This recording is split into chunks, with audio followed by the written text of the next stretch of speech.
と、そして歌を、私の声をお届けできたらなと思います。じゃあ早速歌ってみよう。今日は私の好きな曲です。なんかわーっと羽を伸ばしたくなるような、そんなね気持ちになる一曲かと思います。風になりたい。大きな帆を立ててあなたの手を引いて、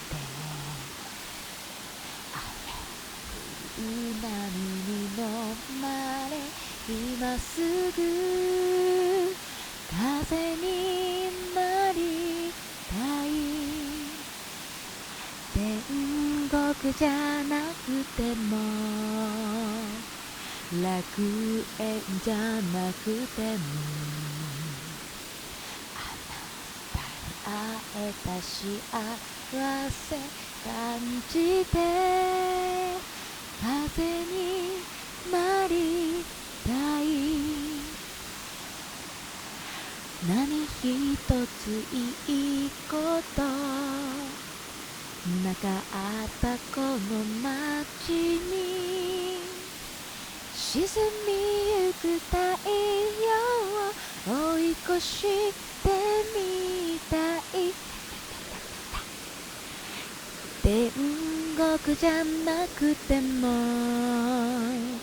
楽園じゃなくても、あなたの手のぬくもりを感じて、風になりたい。天国じゃなくても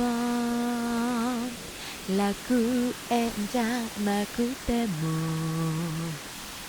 あなたに会えた幸せ感じて、風になりたい。風になりたい。チャチャチャチャチャチャ。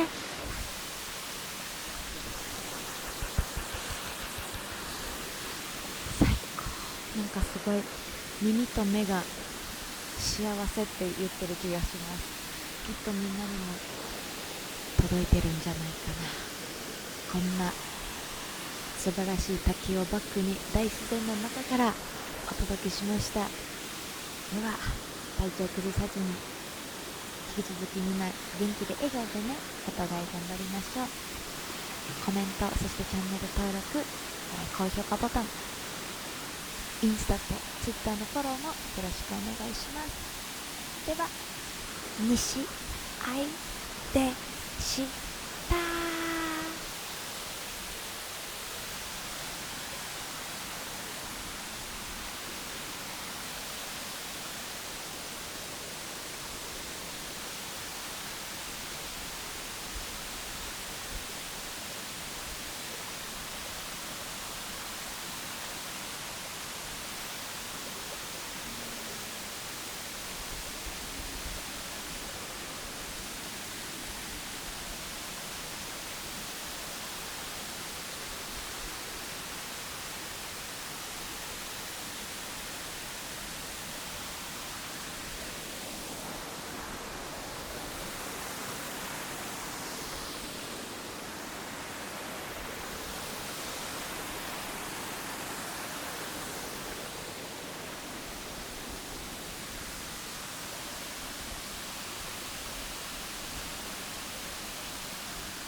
すごい。